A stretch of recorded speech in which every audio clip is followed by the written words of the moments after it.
সাবাস হেসে উঠে বলল, তোকে এভাবেই বেশি মানায়।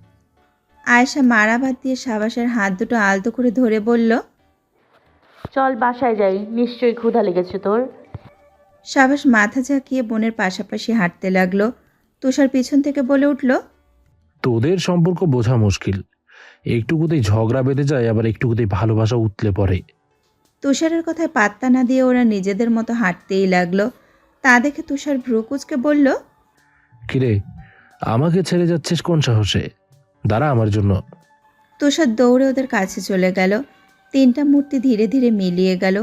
বারিশ হাত মুষ্টিবদ্ধ করে অন্ধকার থেকে আলোতে এলো। সব কিছু দেখেছে ও, যদিও ওদের মধ্যে কি কথা হয়েছে সেটা শোনেনি, তবে তুষারের বলা শেষ কথাটা শুনেছে। বারিশের মুখ দেখে বোঝা যাচ্ছে না ওর মনে কি চলছে, কিন্তু খুব দ্রুতই বড় কিছু হতে চলেছে সেটা নিশ্চিত। ডাইনিং টেবিলে তিন ভাই বোন বসে আছে। শাহনাজ অনেক আগেই খেয়ে নিয়ে নিজের রুমে গিয়ে পড়াশুনো করছে। তানিয়া কিছুটা অসুস্থ, তাই রুমে শুয়ে আছে। সিনু ওদের তিনজনকে খাবার পরিবেশন করে ওদের সামনে বসে পড়ল। সাবাস হাত দুটো লুকিয়ে রেখে চুপচাপ বসে আছে। তা দেখে সিনু ভ্রুকুচকে বলল, কি হলো, খাচ্ছ না কেন সাবাস? তিন ভাই বোনই মুখ চাওয়াচাই করলো। হঠাৎ আয়েশা বলে উঠল, মাম্মা আসলে আজকে আমি ওকে খাইয়ে দিতে চেয়েছি তাই। সিনু বিস্ফোরিত চোখে ওদের দুইজনের দিকে তাকাতে তাকাতে বলল, এটা এখন আমাকে বিশ্বাস করতে হবে তুমি কি না খাইয়ে দিবে সাবাসকে? কেন নয় মাম্মা, তুমি এমন করছো কেন শুনি? তোমার জ্বলতেছে নাকি? সিনু কটমট দৃষ্টিতে মেয়ের দিকে তাকিয়ে থাকলো। সেটা ভ্রুক্ষেপ না করে আয়েশা এক লোকমা ভাত শাহবাসের মুখের সামনে ধরল। শাহবাসও নির্দ্বিধায় সেটা খেয়ে নিল। সিনুর হতভম্ব ভাব চরম সীমায় পৌঁছে গেছে। অস্ফুট স্বরে বলতে লাগলো, আশ্চর্য, তোমরা কি অসুস্থ? সকালে তো ঠিকঠাকই ছিলে, গরমের কারণে কি কোনোভাবে শরীর খারাপ করেছে? শাহবাস আর আয়েশা একযোগে বলে উঠল। শাট আপ মাম্মা, ডিস্টার্ব করছো। সিনু থতমত খেয়ে চুপ করে গেল। তুষার খেতে খেতে নিশ্চুপ হাসছে। সিনু ক্ষণকাল চুপ করে থেকে আবার বলে উঠল, সত্যি করে বলো সোনারা, তোমাদের কি কিছু হয়েছে? মানে মাথায় আঘাত লেগেছে কিনা কোনোভাবে? সাজিদ সিঁড়ি দিয়ে নামতে নামতে বলল, সিনু পাখি, কি হচ্ছে? তোমার কি ওদের মিল সহ্য হচ্ছে না? ডিস্টার্ব করছো কেন ওদের? সব সময় শুধু তিরিং বিরিং করতে থাকো। রুমে আসো তুমি। সিনু তড়াক করে বসা থেকে উঠে কাটকাট গলায় বলল, হ্যাঁ যাবই তো, যাওয়ার তো লাগবেই, একজনের সাথে কিছু দেনা পাওনা বাকি আছে যে। সাজিদ এমন নীরব হুমকিতে কেসে উঠল। সিনুর দিকে এগিয়ে গিয়ে টিটকারি দিয়ে বলল, আরে কাশতেছেন কেন, চলুন চলুন রুমে যাই। সাজিদ গলা খাকারি দিয়ে বউয়ের সাথে রুমে যেতে লাগলো আগাম যুদ্ধের প্রস্তুতি নিতে নিতে। ওরা চলে যেতেই তুষার, সাভাস আর আয়েশা হাসতে লাগলো। হাসি থামিয়ে ওরা আবারও খাওয়ায় মনোযোগ দিল। আয়েশা নিজে খাওয়ার পাশাপাশি ভাইকে যত্ন করে খাইয়ে দিতে লাগলো। বারিশকে গত 2 দিন থেকে আয়েশা দেখেনি। ভার্সিটিতেও ওর ক্লাস অন্য স্যার নিয়েছিল, আর বীরকে পড়াতে এসেও বারিশের মুখ দর্শন হয়নি আয়েশার। এটা অবশ্য আয়েশার কাছে স্বস্তির। বেশ খুশিই আছে বারিশকে না দেখতে পেয়ে। আজও যখন দেখলো না তখন ওর মুখের হাসি বিস্তৃত হয়ে গেল। বীরকে পড়ানোর সময় হঠাৎই বর্ষা চিন্তিত মুখে আয়েশার জন্য কিছু স্ন্যাক্স নিয়ে আসলো। বর্ষার অবস্থা খেয়াল করে আয়েশা ভ্রুকুচকে বলল, কি হয়েছে আপু? তোমাকে ভীষণ চিন্তিত লাগছে। বর্ষা উদাস মুখে আয়েশার পাশে বসে বলল, আমার ভাইটার জানি কি হয়েছে, ওকে তো এত খারাপ অবস্থায় আমি কখনো দেখিনি।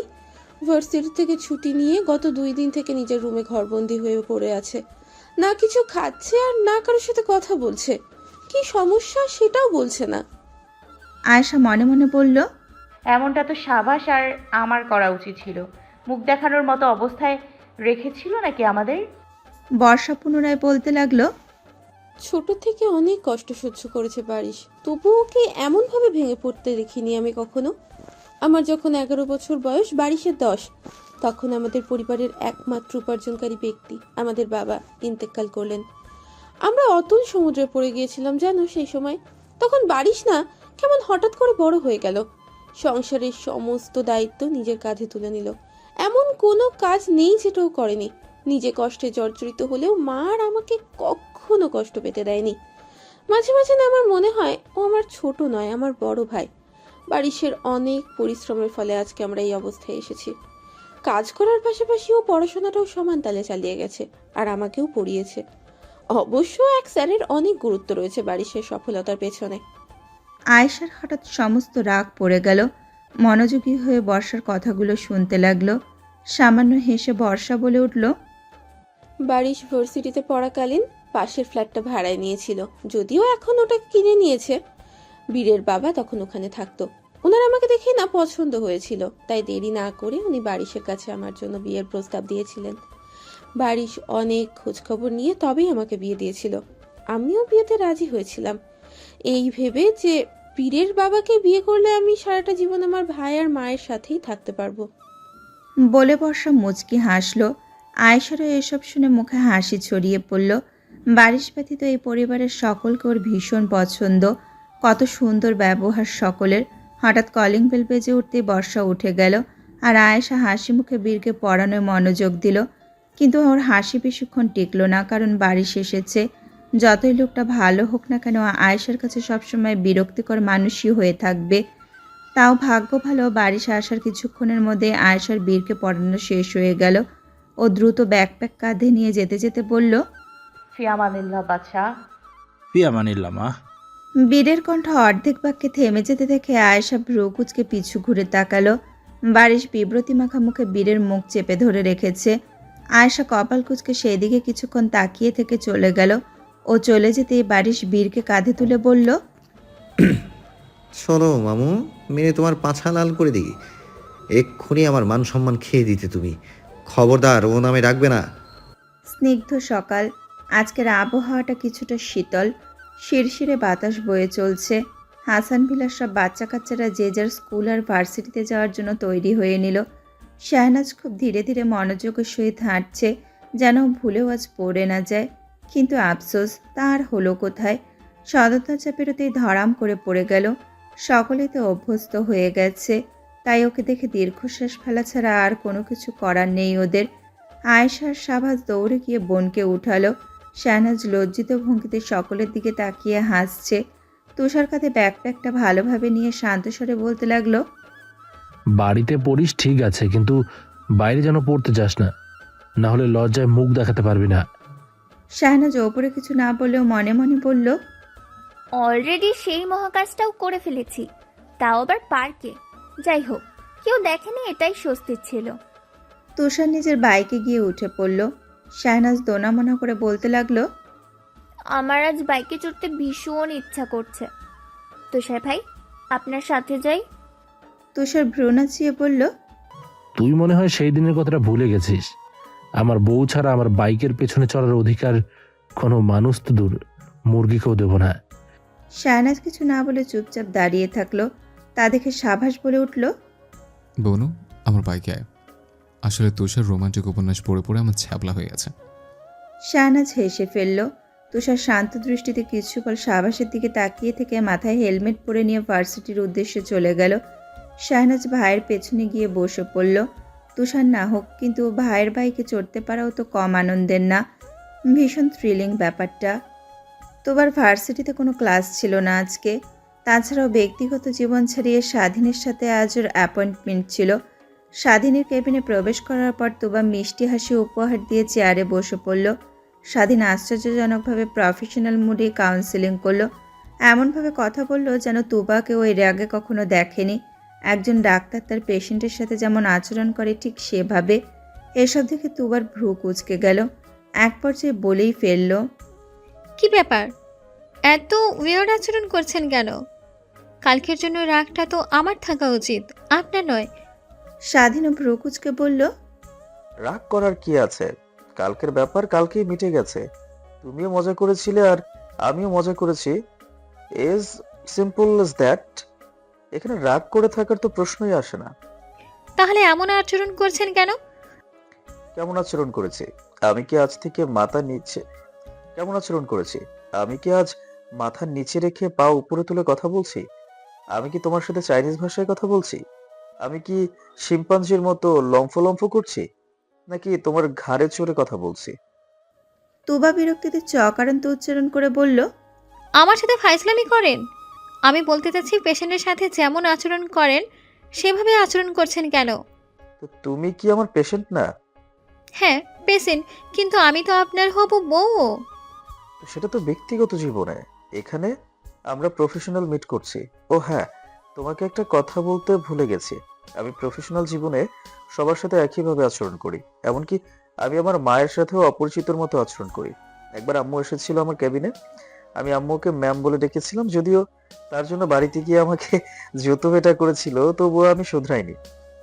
তোবার চোয়াল ঝুলে গেল, সাথে প্রচণ্ড হাসিও পেল, কিন্তু অবাক হওয়ার মাত্রা হাসির চেয়ে ভারী পড়ায় ও হতভম্ব হয়ে স্বাধীনের দিকে তাকিয়ে থাকলো।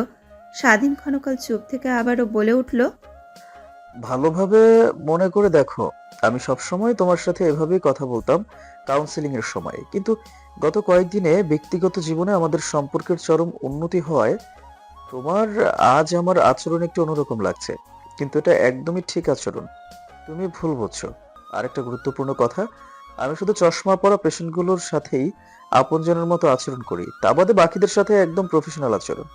তোবার চোখ বড় বড় হয়ে গেল, হতভম্ব হয়ে কয়েক মিনিট চুপচাপ স্বাধীনকেই দেখে গেল। অতঃপর বিড়বিড় করে বলতে লাগলো, এটা তো সাধারণ মানুষ হতে পারে না, এ তো দেখছি চশমা গ্রহের রাজা বাদশা। নয়তো নিজস্ব মাকে কেউ ম্যাম বলে ডাকে, আর চশমা পরা মানুষদের কেউ চাচা নানি খালা খালু বলে ডাকে। তার মানে আমিও রিক্স জোনে আছি। আমার এখনও না হওয়া শাশুড়িকে তো ম্যাম বলে ডেকেছে, তাহলে আমাকে নির্ঘাত কোনো একদিন আপু বলে ডাকবে এই বেটা। আয়েশা ক্লাস শেষে ব্যাগ কাঁধে নিয়ে করিডোরে ঘুরঘুর করছে। ওর গন্তব্য ক্যাম্পাসের সবুজ ঘাসে গিয়ে কিছুক্ষণ প্রকৃতি বিলাস করা, কিন্তু বিপত্তি ঘটল সাভাসের আগমনে। ও কোথা থেকে হুট করে এসে আয়েশার পথ আগলে দাঁড়ালো। আয়েশার ভ্রুযুগল কুঁচকে গেল, দাঁতে দাঁত চেপে বলল, তুই যে বান্দর সেটা আমি এমনিতেও মনে প্রাণে বিশ্বাস করি, এভাবে লাফালাফি করে প্রমাণ করতে হবে না। সাভাস ডোন্ট কেয়ার ভাব নিয়ে করিডোরের পিলারে হেলান দিয়ে বলল। থ্যাঙ্কস বান্দরের বোন। আয়েশা কটমট দৃষ্টিতে ওর দিকে তাকিয়ে বলল, এই তুই আমাকে বান্দর বললি? বাহ, তুই এত তাড়াতাড়ি কিভাবে বুঝে গেলে? আমি তো ভেবেছিলাম তোকে বোঝাতে আমাকে মিনিমাম 1 মাস সাধনা করতে হবে। বেশি নাটক করবি না সাবাস, কি জন্য এসেছিস সরাসরি বল। সাভাস দাঁত বের করে বলল, তোকে বাদাম খাওয়াতে এলাম। বাদাম নামটা শুনতেই আয়েশার গা গুলিয়ে উঠল, চোখ মুখ কুচকে গেল। তা দেখে সাভাস অট্টহাসি হাসতে হাসতে বলল, বাদাম ফোবিয়া এই প্রথমবার দেখছে। আয়েশা কিছু না বলে ওকে পাশ কাটিয়ে যেতে ধরলে সাভাস আবার ওর পথ আটকে বলল, শুধুমাত্র একটা বাদাম খা প্লিজ। এত আদর করে বলছে, খেয়ে নে না। আয়েশা চোখ গরম করে বলল, পথ ছাড়ো সাবাস। ছাড়বো না, উড়ে উড়ে যেতে পারলে যা। তুষার লাইব্রেরি থেকে বেরিয়ে এ পথ দিয়ে আসছিল।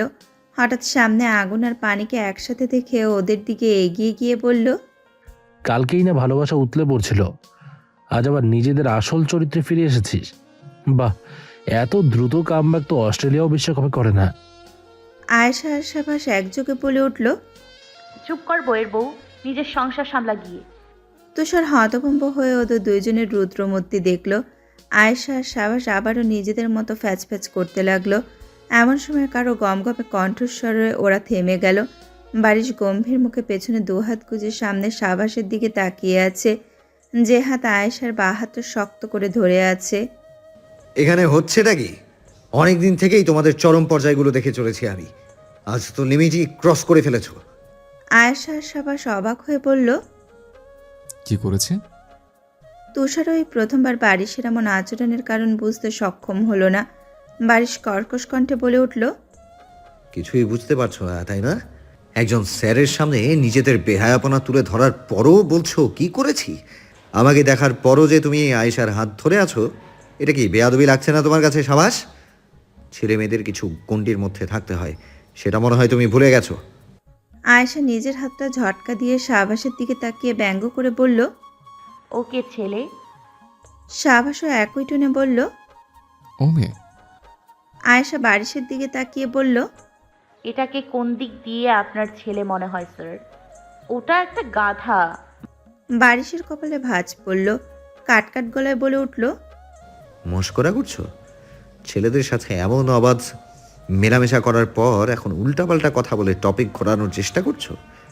আয়েশা অবাক হয়ে বলল, ভাইয়ের সাথে কথা বলা মেলামেশা, করা যাবে না এই কোথায় লেখা আছে? বারিশ হতভম্ব গলায় বলল। ভাই? কে ভাই? আয়েশা শাহবাজের দিকে আঙুল তাক করে বলল। কে আবার? এই ছাগলটা। বারিশ তৎক্ষণাৎ তুষারকে উদ্দেশ্য করে বলল। তোমার ভাইও না? তুষার? হ্যাঁ, ও আমার চাচাতো ভাই। আর এই ছাগলটা আমার নিজের মায়ের পেটের যমজ ভাই। বারিশ বিস্ফোরিত চোখে একবার আয়েশার দিকে তাকাচ্ছে তো একবার শাহবাজের দিকে তাকাচ্ছে। যদিও বাইরে থেকে ও যে প্রচণ্ড অবাক হয়েছে সেটা বোঝা যাচ্ছে না। আয়েশা ওকে চুপ থাকতে দেখে বলতে লাগলো। আসলে আমাদের দেখে মনে হয় না, কিন্তু আমরা যমজ। বিশ্বাস না হলে সাবাসের গাল থেকে দাড়িগুলো টেনে ছিঁড়ুন, তাহলে বুঝবেন। অথবা আয়সার গালে কিছু দাড়ি লাগিয়ে দেখুন, আমাদের মুখের মিল পাবেন। শাহবাজের ভাবলেশীন কথায় আয়েশা খেপে গিয়ে ওর হাতে চিমটি কাটলো। শাহবাজ কটমট দৃষ্টিতে আয়েশার দিকে তাকিয়ে বলল। আয়শু? সাবাসু, আশা? নিরাশা, হতাশা। বাতাসা। দু ভাই বোনের গলা শুকিয়ে গেল। গলায় জোর আনার জন্য ওরা কাঁচতে লাগলো। বাড়ির আহম্মক হয়ে ওদের দুইজনের দিকে তাকিয়ে থাকলো। ওরা দু ভাই বোন পুনরায় ঝগড়া শুরু করতে ধরলে তুষার কানে ফোন নিয়ে বলতে লাগলো। হ্যালো বড়মা, শুনতে পাচ্ছ? শাহবাজ আর আয়েশা আতঙ্কিত চোখে তুষারের দিকে তাকিয়ে বলল। ফোন কাট বেটা, মাম্মাকে কিছু বলিস না, মাম্মা আমাদের জুতা দিয়ে মারবে। তুষার তবুও ফোন কানে নিয়ে আছে। এবার আয়েশা আর শাহবাজ কণ্ঠটা নরম করে বলল। তুষার, তুই না আমাদের সোনা ভাই, তুই এমন আচরণ করলে কিন্তু আমরা তোকে আজীবনের জন্য সিঙ্গেল রাখবো, বলে দিলাম। তুষার মুচকি হেসে ফোন কান থেকে নামালো। ও সিনুকে ফোনই দেয়নি, শুধুমাত্র ওদের দুইজনকে ভয় দেখাতে চেয়েছিল। বিষয়টা বুঝতে পারতে আয়েশা আর শাহবাজ দাঁতে দাঁত চেপে বলল। তোকে তো। তুষার অবস্থা বেগতিক দেখে দৌড় লাগালো। আয়েশা আর শাহবাজ ওকে ধরার জন্য পেছন পেছন ছুটতে লাগলো। পুরো ক্যাম্পাস জুড়ে তিন ভাই বোন ছোটাছুটি করতে লাগলো। ওদিকে বারিশ এখনো তবদা খেয়ে দাঁড়িয়ে আছে। অনেকক্ষণ দাঁড়িয়ে থাকার পরেও হাঁটতে লাগলো, কিন্তু এতটাই অন্যমনস্ক ছিল যে পিলারে গিয়ে সজোরে ধাক্কা খেলো। এতে করে লজ্জা পেয়ে বাড়ির শুরুতেই আশেপাশে তাকালো কেউ দেখলো কিনা সেটা দেখার জন্য। যখন বুঝলো কেউ দেখেনি তখনও আবারও হাঁটতে লাগলো, কিন্তু এবার ওষ্টা খেয়ে পড়তে ধরলে যদিও পুরোপুরি পড়া থেকে বেঁচে গেছে। বারিশ গলা খাকারি দিয়ে নিজেকে সামনের দিকে আবারও হাঁটতে লাগলো। ড্রয়িং রুমে বসে বড়রা কিছু সলা পরামর্শ করছে। তাদের চারজনের চোখে মুখে চাপা উত্তেজনা আর খানিকটা শঙ্কা খেলা করছে। সিনু চিন্তিত স্বরে বলে উঠল। সাজিদ, শুনুন, মেয়ে যদি আমাদের ভুল বুঝে তাহলে? বুঝবে না ভুল, আমার মেয়েকে আমি খুব ভালো করে চিনি, ও অনেক বুদ্ধিমতী। আয়েশা সদর দরজা দিয়ে ক্লান্ত শরীরে ভেতরে প্রবেশ করতে এই চারজোড়া উৎসুক চোখ সেই দিকে তাকিয়ে থাকলো। আয়েশা সবার চাহনি ওর দিকে নিবদ্ধ থেকে খানিকটা ভরকে গেল। ভার্সিটি থেকে কোনো নালিশ টালিশ আসেনি তো আবার? আয়েশার বুক ধুকপুক করে উঠল যখন সাজিদ বলল। বড় আম্মুজান, একটু এদিকে শুনে যাও তো, তোমার সাথে কিছু জরুরি কথা আছে। আয়েশা ঢোক গিলে ওদের দিকে চলে গেল। এমন সময় শাহবাজ, তুষার আর শাহনাজও নিচে চলে আসলো। পরিস্থিতি জমজমাট দেখে দ্রুত সিঁড়ি ভেঙে নিচে নামতে লাগলো। তা দেখে তুষার শাহনাজকে উদ্দেশ্য করে বলল। তুই একটু আস্তে দৌড়া। শাহনাজ ওর কথা মতো ধীরে ধীরে নিচে নামলো। আয়েশার দম আটকে যাওয়ার উপক্রম হলো যখন বড়রা একে অপরের দিকে তাকিয়ে মুখ চাওয়াচাই করে একে অন্যকে কথাটা বলতে বলছে। কেউ বলতে রাজি না হয় শেষে সাজিদ গলা খাকারি দিয়ে বলল। তোমার জন্য একটা ছেলে পছন্দ করেছি, অনুমতি দিলে আমরা সামনে এগোতে চাই। শাহবাজের এত জমজমাট পরিবেশ পছন্দ না, তাই ও অন্যদিকে যাওয়ার জন্য পা বাড়িয়েছিল, কিন্তু বাবার বলা কথাটা কর্ণগোচর হতে ওর কদম থেমে গেল। চকিতে পিছু ঘুরে একবার বাবা মায়ের দিকে তাকালো তো একবার বোনের দিকে তাকালো। আয়েশা স্বাভাবিক মুখভঙ্গিতে চুপ করে দাঁড়িয়ে আছে। তা দেখে শাহবাজ ভ্রুকুচকে বলল। অনুমতি দিলে আগাতে চাও মানে কি? ছেলেটাকে আয়সা এখনো দেখেনি পর্যন্ত, ওই ছেলের বিষয়ে কিছু জানে না ও, কিভাবে অনুমতি দিবে ও? আমি বুঝলাম না বাবা। সাজিদ শান্ত স্বরে বলল। আমি সেই অনুমতিই চাচ্ছি সাভাস। ওকে ছেলেটাকে দেখতে চাই, এখন বিয়ে করতে চাই, এসবের ক্ষেত্রে অনুমতি চেয়েছি। ছেলেটাকে বিয়ে করতে হবে এই অনুমতি কিন্তু চাইনি। শাহবাজ কিছু বলার আগে আয়েশা বলে উঠল। আমার সমস্যা নেই বাবা, তুমি যখন দেখেছো তো ছেলে নিঃসন্দেহে ভালো হবে, এতে কোনো সন্দেহ নেই। বড়দের মুখের চিন্তারা গায়েব হয়ে গেল। মেহমেদ উচ্ছ্বাসিত হয়ে বললেন। হোয়াট এভার, কতদিন পর বিয়ে খাবো, কি মজা! একটা বিয়ে খাওয়ার জন্য এতটাই ডেসপারেট হয়েছিলাম যে মনে হচ্ছিল নিজেই আর একটা বিয়ে করে নিই। তানিয়া কটমট দৃষ্টিতে মেহমেদের দিকে তাকিয়ে বলল, এটা ছিল আপনার মনে, এর হিসাব আমি পরকালে গিয়ে নিব। হোয়াট এভার, এই ভয়ই তো করিনি মিস তেনা তেনা। ওদের কথা শুনে আয়েশা আর সাবাস ব্যতীত সবাই হেসে উঠল। আয়েশা ক্ষীণ কণ্ঠে বলল, আমি খুব ক্লান্ত, একটু বিশ্রাম নিতে চাই। অনুমতি পাওয়া মাত্রই আয়েশা দ্রুত সিঁড়ি বেয়ে নিজের রুমে চলে গেল। সাবাস সূক্ষ্ম দৃষ্টিতে বোনের গমন পথের দিকে তাকিয়ে থাকলো। আয়েশা আজ অনেক সময় নিয়ে গোসল করলো। গোসল শেষে ভেজা চুলগুলো পিঠের ওপরে এলোমেলো করে ছড়িয়ে রেখে রুমের এসি অন করলো। ওর দৃষ্টি জানালা দিয়ে দৃশ্যমান ভাসমান রূপালী চাঁদটার দিকে। ওর মনে কি চলছে তা বাইরে থেকে বোঝার সাধ্য নেই কারো। দরজায় টোকা পড়তেই আয়েশা সেদিকে তাকালো। সাবাস আলতো করে দরজাটা খুলে ভেতরে প্রবেশ করলো। সোজা এসে বোনের পাশে হাত পা ছড়িয়ে বসলো। ক্ষণকাল দুজনেই নিশ্চুপ। অতঃপর সাবাস বলে উঠল, দেখ আইসো, মত না থাকলে বল আমায়, আমি এক ছুটকিতে ওই ছেলের সাথে দেখা করা বানচাল করে দেব। আয়েশা ভ্রুকুচকে ওর দিকে তাকিয়ে বলল, মত থাকবে না কেন? আমি কি বিয়ে করব না? করবি তো, কিন্তু তোর জন্য এখনো পেট মোটা কালাচাঁদ খুঁজে পাইনি রে, তাই সময় চাচ্ছি একটু। আয়েশা চোখ পাকিয়ে ভাইয়ের দিকে তাকিয়ে বলল, জীবনেও তোর পছন্দের ছেলেকে বিয়ে করব না আমি। সাবাস সামান্য হাসলো। আবারও দুইজনের মধ্যে নীরবতা নেমে আসলো। সাবাস বারবার আর চোখে বোনের দিকে তাকাচ্ছে। কিছুক্ষণ পর ফোঁস করে একটা শ্বাস ফেলে বলল, এই প্রথমবার আমি তোকে বুঝতে সক্ষম হচ্ছি না আয়েশা। তোর তো কোনো পছন্দ থাকার কথা না, তাহলে আমার কেন মনে হচ্ছে তুই মনে মনে কাউকে খুব করে চাস। আয়েশা চকিতে ভাইয়ের দিকে তাকালো। ক্ষণকাল চুপ থেকে বলল, এত ছেলে ভাগ এখান থেকে। আমার পছন্দ থাকতে পারে কিভাবে? বাবার ওপর আমি এই দায়িত্বটা ছেড়ে দিয়েছিলাম। সাবাস বসা থেকে উঠে বলল, হ্যাঁ হ্যাঁ যাচ্ছি, আমার ঠেকা পড়েনি বিয়ে আটকে তোকে আজীবন বাড়িতে বস করে রাখার। আমার লাল টুকটুকে মিষ্টি পটে কানার আগেই তোকে বিদায় করতে হবে, নয়তো তুই যে ডাইনি আমার ছোট্ট বউটাকে চালিয়ে মারবে। আয়েশা রেগে গিয়ে ওর মুখে বালিশ ছুঁড়ে মারল। সাবাস যদিও সেটা ক্যাচ করে নিয়েছে। আয়েশা দাঁতে দাঁত চেপে বলতে লাগলো, তুই এখান থেকে ভাগ, নয়তো তোর জিভ টেনে জিরাফের গলার মতো লম্বা করে দিব। আজ বীরকে পড়াতে আসার পর থেকে আয়েশা সবার মধ্যে অদ্ভুত আচরণ খেয়াল করলো। সবাই কেন জানি ওর দিকে অদ্ভুত দৃষ্টিতে বারবার তাকাচ্ছে। আয়েশা জিজ্ঞেস করেছিল কিন্তু কেউ উত্তর দেয়নি। আবারও বীরকে অদ্ভুত দৃষ্টিতে ওর দিকে তাকাতে দেখে আয়েশা ভ্রুকুচকে বলল, কি ব্যাপার বাছা, আমার দিকে এভাবে তাকিয়ে আছো কেন? বীর ডোন্ট কেয়ার ভাব নিয়ে বলল, তোমাকে কেন বলবো? উত্তর দিলে কি আমাকে নোবেল দিবে তুমি? তাছাড়াও আমার চোখ আর চাহনির কৈফিয়ত তোমাকে কেন দিব? আয়েশা আহম্মক হয়ে গেল এমন ট্যারা ট্যারা উত্তরে। এবার বর্ষা পাশ দিয়ে যাওয়ার সময় আয়েশার দিকে এক দৃষ্টিতে তাকালো। তা দেখে আয়েশা নিজের মুখে হাত দিয়ে বলল, আমার মুখে কি কিছু লেগে আছে? ভার্সিটি থেকে আসার পথে কোনো কাক এসে তার মূল্যবান সম্পদগুলো আমাকে পাবলিক টয়লেট ভেবে রেখে যায়নি তো? না না, ওদের জন্য একটা সাক্ষী, না না, ওদের জন্য একটা পক্ষী টয়লেট না বানালেই নয়। এত কিছুর মধ্যে বারিশের আচরণ ছিল একদম স্বাভাবিক। অন্যদিনের মতো এসে এক কাপ কফি বানালো। সোফায় বসে কফি খেতে খেতে দু একটা ম্যাগাজিন পড়লো। তারপরে এসে বীরের পড়া দেখলো। ব্যাস এইটুকুই। আয়েশার অস্বস্তিকে খুব একটা পাত্তা না দিয়ে বীরকে দ্রুত পড়ানো শেষ করে ফ্ল্যাট থেকে বেরিয়ে গেল। আমিও যাবো ওর সাথে। সাবাসের কথা শুনে সিনু ভ্রুকুচকে বলল, তুমি যাবে মানে? আয়েশা যাবে ছেলেটার সাথে দেখা করতে, সেখানে তুমি গিয়ে কি করবে শুনি? কেন যাবো না মাম্মা? যদিও ছেলে ব্যাগে করে বম নিয়ে আসে, এসে আশাকে বম দিয়ে উড়িয়ে দেয়, তখন তুমি এমন পাগল আর ঝগড়ি মেয়ের কথা খুঁজে পাবে? আমি আয়েশাকে ছেলের সাথে একা একা দেখা করতে দিব না।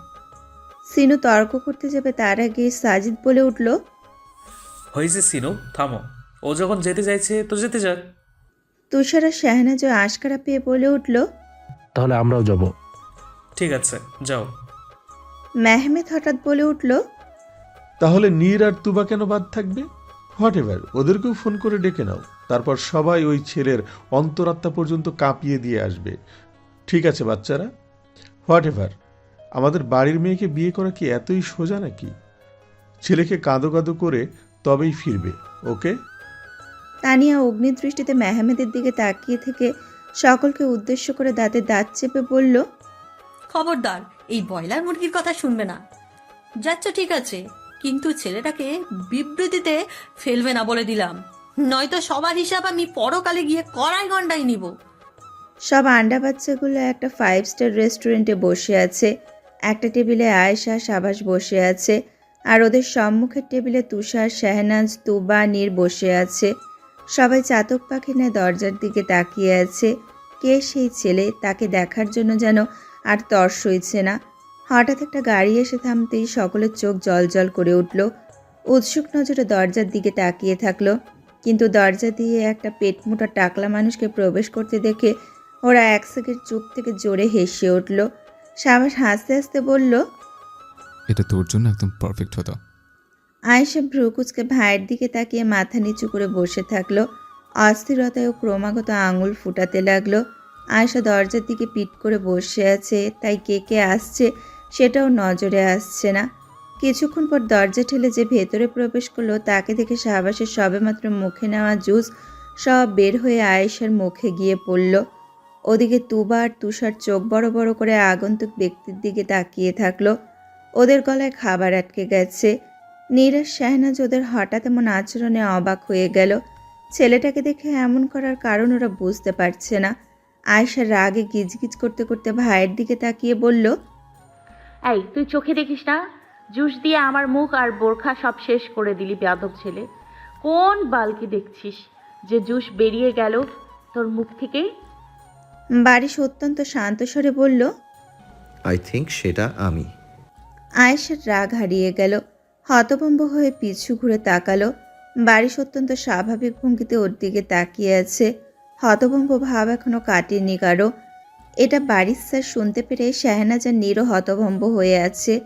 এই স্যারের কথা ওরা অনেকবার শুনেছে আয়েশার মুখে, তবে বেশিরভাগই খারাপ দিক। বারিশ আর আয়েশা মুখোমুখি বসে আছে। আয়েশা টিস্যু দিয়ে নিজের মুখ মুছে নিয়েছে।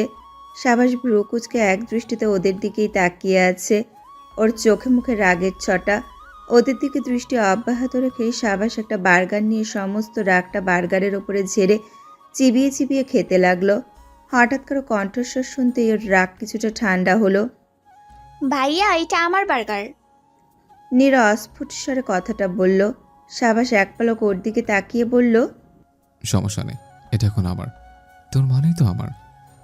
শাহনাজ নিজের বার্গারটা নীরকে দিতে যাবে, তার আগেই তুষার নিজের বার্গারটা নীরকে দিয়ে মুচকি হেসে বলল, নে তুই আমারটা খা। শাহনাজ নিজের বার্গারটা সরিয়ে মাথা নিচু করে রাখলো। সবার দৃষ্টি আবারও সামনের টেবিলে। তুষার হতাশ স্বরে বলতে লাগলো, বাবা বলেছিল ছেলেকে কাঁদো কাঁদো করে তবেই বাড়িতে ফিরতে, কিন্তু এখানে ছেলেই আমাদের কাঁদো কাঁদো করে ফেলেছে রীতিমতো। অন্যদিকে মাম্মা বলেছে ছেলেকে বিব্রত না করতে, এদিকে আমরাই বিব্রত হয়ে বসে আছি। শেষে কিনা স্যারের সাথে বোনের বিয়ে দেওয়া লাগবে। ছি, আয়েশা আপুর পড়াশোনার ভাগ্যে এবার সবুজ বাতি জ্বলবে মনে হচ্ছে। এবার একটু পরীক্ষায় মানসম্মান নিয়ে পাশ করা শিখবে। হাসানভিলের পরিবেশটা গমগম হয়ে আছে। পরিস্থিতি বেশ গরম। সকলেই থমথমে মুখে যে যার অবস্থানে বসে আছে। ক্ষণকাল বাদে সাজিদ গম্ভীর গলায় বলে উঠল, এসবের মানে কি সাবাস? সেটা তো আমার জিজ্ঞাসা করা উচিত বাবা। এসবের মানে কি? ওই ছেলের সাথে তুমি আয়েশার বিয়ে দেওয়ার কথা ভাবলে কিভাবে? বারিশের মধ্যে কি সমস্যা বুঝলাম না আমি। কি সমস্যা নেই সেটা বলো। সকলের সাথে সবসময় কর্কশ ভাষায় কথা বলে ছেলে অল্প একটু গতি শাস্তি দেওয়ার ব্যবস্থা করে। গ্যারান্টি কি বিয়ের পর আমার বোনকে অত্যাচার করবে না ছেলে?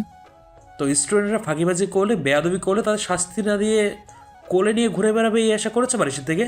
হ্যাঁ, একজন শিক্ষকের এমন স্ট্রিক্টলি হওয়া উচিত বিগড়ে যাওয়া বাচ্চাদের সোজা করার জন্য। মেহমেদ হঠাৎ হেসে উঠল সাজিদের কথায়। তানিয়া চোখ পাকিয়ে তাকাতেই অবশ্য হাসি বন্ধ করে দিয়েছিল। সাবাস চুপ হলেও দমে গেল না। পুনরায় বলে উঠল, সে আমি জানি না বাবা, আমি ওই কাঠখোট্টা লোকের সাথে আমার বোনের বিয়ে দিব না। আয়েশা যে স্বভাবের, তাতে দেখা যাবে রেগে গিয়ে ওকে বস্তায় ভরে নদীতে গিয়ে ফেলে দিয়ে এসেছে। সাজিদের মুখ অত্যন্ত গম্ভীর। ছেলের এইসব কথায় ওর রাগ তরতর করে বেড়ে চলেছে। যথাসম্ভব নিজেকে সামলে নিয়ে বলে উঠল, তুমি বারিশকে ব্যক্তিগতভাবে চেনো? শুধু ভার্সিটিতে কয়েকটা ক্লাস করে ওকে চিনে গেলে? তোমার হয়তো জানা নেই, নাভিনের সবচেয়ে ফেভারিট স্টুডেন্ট ছিল বারিশ। এখন নাভিনের পছন্দের ওপর নিশ্চয়ই প্রশ্ন তুলবে না, রাইট? তাছাড়াও আয়েশা আমার মেয়ে, ওর জন্য যা পারফেক্ট সেটাই আমি ওর জন্য সিলেক্ট করব, সেটা নিশ্চয়ই অবগত আছে তোমার। সাবাস নিজের যুক্তি দাঁড় করাতে যাবে তার আগেই সিনু বলে উঠল, অনেক হয়েছে সাবাস, নিজের বাবার সাথে এমন ব্যবহার কিন্তু আমি বরদাস্ত করব না। তোমার বাবা, চাচু আর নাবিন মামা নিশ্চয়ই অনেক ভেবেচিন্তে এই সিদ্ধান্তটা নিয়েছে। তুমি আর আপত্তি করো না, ঠান্ডা মাথায় ভেবে দেখো। এখন নিজের রুমে যাও তুমি। সাবাস কয়েক সেকেন্ড চুপ করে থেকে গটগট পায়ে নিজের রুমে চলে গেল। সেদিকে কিছুক্ষণ তাকিয়ে থেকে সবাই সোফায় বসে নিজেদের মধ্যে কিছু আলোচনায় ব্যস্ত হয়ে পড়ল। আয়েশা গালে হাত দিয়ে আহম্মক হয়ে মাথার উপরে সিলিং ফ্যানটার দিকে তাকিয়ে আছে। ওর দিকে এক দৃষ্টিতে তাকিয়ে আছে 3 জোড়া চোখ। নীর আর শাহনাজ একপাশে বসে আছে আর তুবা অন্য পাশে বসে আছে। প্রায় 1 ঘন্টা থেকে আয়েশা একইভাবে গালে হাত দিয়ে উপরে তাকিয়ে আছে। তুবা আলতো করে আয়েশার কাঁধে হাত রেখে বলল, বেঁচে আছিস? সিগন্যাল পাচ্ছিস? আয়েশা অবশেষে ঠোঁট উল্টে অসহায়ের মতো বলতে লাগলো, আমি মানি না। ওই অ্যানাকোন্ডা সাপের সাথে বিয়ে করলে আমি ফিনিশড হয়ে যাব। কিছু হোক না হোক আমাকে সারাদিন বই নিয়ে বসে থাকতে হবে। তুবা বুকে হাত দিয়ে স্বস্তির নিঃশ্বাস ফেলে বলল, যাক বেঁচে আছিস, আমি তো ভেবেছিলাম মরে টরে গেছিস। আয়েশা কপট রাগ দেখিয়ে বলল, একদম ফাজলামি করবি না। নীর মুচকি হেসে বলে উঠল, আপু অতটাও খারাপ না, কিন্তু দেখতে তো বেশ সুদর্শন, তোমার সাথে দারুণ মানাবে, রাজি হয়ে যাও। এত পছন্দ হলে তুই বিয়ে করে নে, আমার লাগবে না এমন স্যার। আমি তো এমন স্যারকে বিয়ে করতে চাই যে আমাকে জীবনেও পড়াশোনা করতে বলবে না, বরং আমি পড়াশোনা করতে ধরলে বরং সে আটকে উঠে বলবে, প্রিয়তমা এ কি সর্বনাশ করছো, এসব বাজে কাজ করো না। আয়েশার নাটকীয়ভাবে বলার ভঙ্গি দেখে সকলে হাসতে লাগলো। এমন সময় শাবাজ দরজা ঠেলে ভেতরে প্রবেশ করলো। ওর মুখভঙ্গি এখন স্বাভাবিক লাগছে। বিছানার দিকে না গিয়ে ও দেয়ালে পিঠ ঠেকিয়ে বুকে 2 হাত গুজে বলল, অনেক ভেবে দেখলাম বারিশ স্যার আসলে খারাপ না তোর জন্য, বরং তোর মতো পড়াশোনার ভাগ্যে এমন একটা বারিশ স্যারই দরকার। তাছাড়াও আরেকটা কারণ আছে অবশ্য। আয়েশা ভ্রু কুঁচকে বলল, আর কি কারণ থাকতে পারে? বলেছিলাম না তোকে আমার মতো একটা কালা চেতে এনে দেবো? তাহলে বলছি শোন, বারিশ স্যার আমার মতোই চকলেট কালারের। আয়েশা চোখ মুখ কুঁচকে বসে থাকলো। নীর শাবাসকে উদ্দেশ্য করে বলল, যাই বলুন ভাইয়া, হবু দুলাভাই কিন্তু সুদর্শন অনেক, আমার তো বেশ পছন্দ হয়েছে। শাবাস বিড়বিড় করে বলল, আমাকে হয় না নিকি? নীর শুনতে না পেরে বলল, কি ভাইয়া? শাবাস সামান্য হেসে বলল, কিছু না। ভালো কথা, আপনি একা আসলেন কেন? তুষার ভাইয়া কোথায়? তুষার সে আছে হয়তো 4 তলায় নিজের বাসর ঘরে, লাইব্রেরিতে। ওর কথা শুনে সবাই হেসে উঠল। চিন্তাতে ফেটে পড়া আয়েশাও হাসি আটকাতে পারল না, কিন্তু শাহনাজের মুখটা শুকনো। এক পলক নীরের দিকে তাকিয়ে চোখ সরিয়ে নিল। অতঃপর অস্ফুট স্বরে বলে উঠল, আমি একটু আসি, আমার ক্ষুধা লেগেছে। বলে শাহনাজ তাড়াহুড়ো করে যেতে ধরলে তাল হারিয়ে পড়ে যেতে নিলে শাহবাস ওকে ধরে ফেলে বলল, কি বনো, মনোযোগ কোথায়? আয়, আমি তোকে নিয়েছি, নয়তো দেখা যাবে মেছের সাথে আবারও গড় করে খেতে শুরু করেছিস। শাহনাজ মলিন হেসে সম্মতি জানালো। শাহবাস ওকে নিয়ে রুম থেকে বেরিয়ে গেল। অন্যদিকে নীর আর তুবা মিলে আয়েশার মাথা আউলিয়ে দিতে লাগলো বারিশের কথা বলে বলে। বারিশ তার পরিবারকে নিয়ে আজ হাসান ভিলায় এসেছে বিয়ের দিন তারিখ ঠিক করতে। বর্ষা, বীর, বারিশের মা আর বারিশের এক ফুপু এসেছে সাথে। আজ নীরের বাবা মা অর্থাৎ রায়মা আর নাভিনও হাসান ভিলায় উপস্থিত আছে, সাথে রায়সা আর তানজিদও। ওরা সবাই মিলে সিদ্ধান্ত নিয়েছে তোবা আর আয়েশার বিয়ে একই দিনে হবে, একসাথে ডাবল আনন্দ যাকে বলে। কিছুক্ষণ পর আয়েশাকে একটা কাঁচা হলুদ রঙের শাড়ি আর হিজাব পরিয়ে নিচে নিয়ে আসলো তুবা, নীর আর শাহনাজ। বারিশ চকিতে সেদিকে এক পলক তাকিয়ে চোখ সরিয়ে নিল। ওকে আসতে দেখে বর্ষা এগিয়ে এসে আয়েশাকে নিয়ে গিয়ে বারিশের সম্মুখে বসালো। আয়েশা নিজেকে স্বাভাবিক রাখার চেষ্টা করে মাথা নিচু করে বসে থাকলো। একবারের জন্য বারিশের দিকে তাকালো না, তাই তো বুঝলো না কেউ একজন ওকে ঠিক কতটা মায়া ভরে দেখছিল। কিছুক্ষণ পর বীর এসে আয়েশার কোলে বসে পড়ল। আয়েশা ওকে দেখে হাসার চেষ্টা করলো। বীর দাঁত বের করে হেসে বলল, তুমি আমার মামুকে বিয়ে করলে ফ্রিতে তোমার কাছে পড়তে পারবো, তাই আমি তোমাকে মামিমণি হিসেবে মেনে নিতে রাজি হয়েছি, নয়তো হতাম না। আয়েশা আহম্মক হয়ে গেল বীরের লজিক শুনে। আচমকা চোখ তুলে বারিশের দিকে তাকাতেই ওর চোখাচোখি হয়ে গেল। আয়েশা তৎক্ষণাৎ থতমত খেয়ে চোখ সরিয়ে নিল। ওর ভীষণ ছটফট লাগছে। ওর অবস্থা থেকে বারিশ বাঁকা হেসে বলল, মাই অ্যাডোরিং স্নো হোয়াইট। রায়মা তানিয়ার সাথে খাবারের দিকটা সামাল দিয়ে ড্রয়িং রুমে আসতেই রেগে ফায়ার হয়ে গেল। নাভিন হেসে হেসে বারিশের ফুপুর সাথে কথা বলছে। রায়মা দ্রুতপদে সেদিকে এগিয়ে গিয়ে মুখে জোরপূর্বক হাসি ফুটিয়ে বলল, এক্সকিউজ মি। ও নাভিনকে টানতে টানতে একটা ফাঁকা জায়গায় নিয়ে আসলো। নাভিন ব্রুকুচকে বলল, কি ব্যাপার মায়াবিনী, কি হয়েছে? রায়মা দাঁত কর্মর করে বলল, কি হয়েছে? বয়স হয়ে গেলেও আপনার ভীমরতি কমলো না, তাই না? নাভিনের চোখে মুখে দ্বিধা। ও বুঝতে পারছে না কিছু। রায়মা নাভিনের কলার ধরে বলল, ভুলে যাবে না, আমি ক্যারাটে ভুলে যাইনি। ওই মহিলার সাথে কি কথা বলছিলেন শুনি, তাও আবার এত হেসে হেসে। নাভিন হেসে উঠল।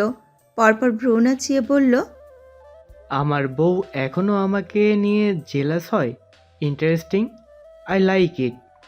রায়মা মুখ ভেঙচি কেটে বলল, ইংল্যান্ডের ভুল করে ফেলে যাওয়া বংশধর।